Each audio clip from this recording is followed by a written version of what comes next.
My name is Melvin Watts. This is my daughter, Brianna. And Brianna's 22 now. And she has a severe case of cerebral palsy with others. When I say others, that means the low vision, and she has, and it's funny, she's on no medication. She's on no medication, but she's doing good. We're doing physical therapy. She's got the light cases of scoliosis, nonverbal. She'll say what she want to say when she want to say it, and she'll get your attention, that's for sure. Brianna was born, she actually came early. She came early at 27 weeks. She was 2.5 pounds. I got pictures of her in my hand. And my wife accused me of leaving her because I followed her to the NICU. And Brianna was actually breathing on her own at 2.5 pounds. She was doing well. But I was at Baptist East, the neonatals at South. So they transported her and she lost oxygen. And that's what the cause of her cerebral palsy, lost oxygen. And so she had to stay in NICU for 3 months. And we was over there, my wife, grandmother, and me on shifts, 24 hours for 3 months. And she had to stay there until she came out. And so that pretty much started our journey. As a parent of a child with somebody that has a disability, we were just lost. We had no guidance. We didn't know where to go. And so you almost had to just wing it. And so then when I started networking, I started going to these workshops and conferences, and then you meet other families there that have a child, and some of them, and 9 times out of 10, you'll meet somebody that your child has the same conditions. And then you start talking and say, hey, who did you go see? What doctor did you go see? How did you handle that?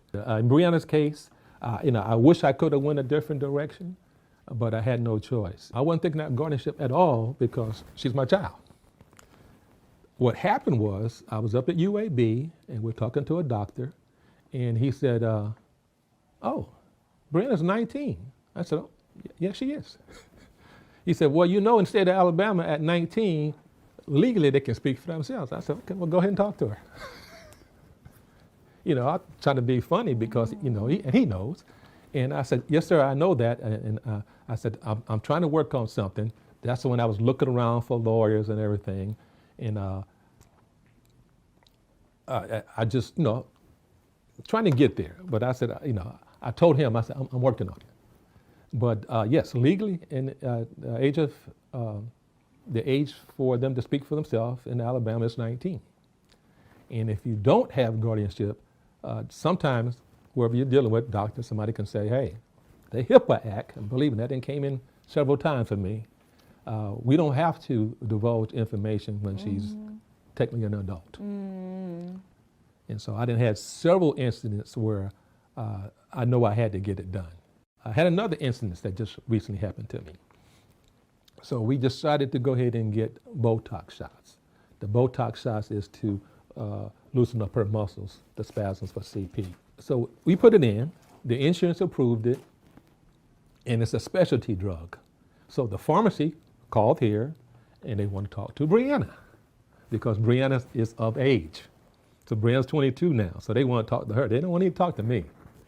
So I said, ma'am, I'm the legal guardian.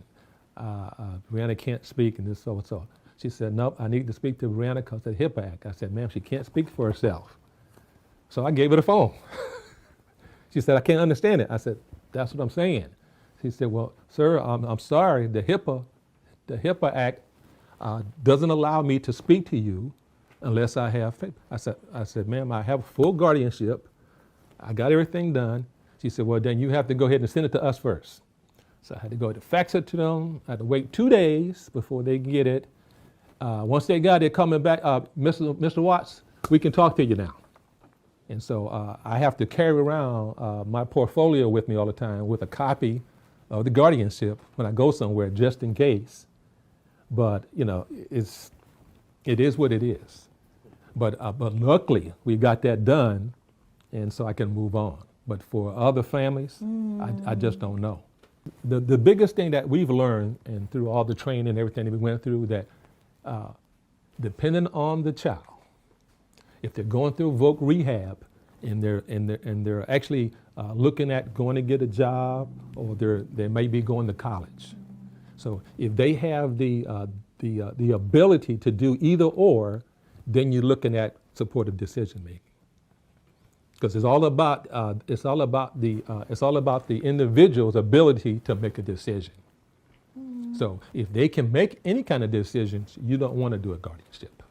You want to give them a chance to grow and go, and live their life and go a certain direction, and give them some chances to make some decisions. Now, they might not can make all of them, and so that's when you want to come in and you can have the parent do some and help them, assist them with it, and but you give them a chance, because like I say, what I heard here for Alabama, just as soon as you go to court, guardianship automatically. Being a guardian is just like being a parent. I mean, you got to do everything. The guardianship has benefited us so much that I don't have to worry about dealing with these doctors.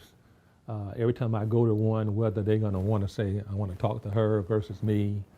Another thing off my plate that I don't have to get done, because I'm working on my last thing working on is a trust.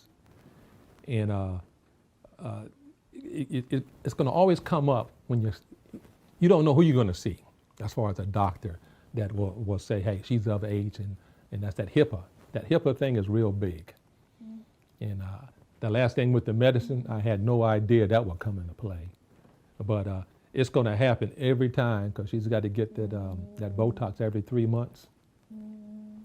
And they're going to want that telephone call. They're going to want to go ahead and call and say, hey, I need to talk to Brianna. And I'm going to say, I'm the guardian. I need to talk to you for her.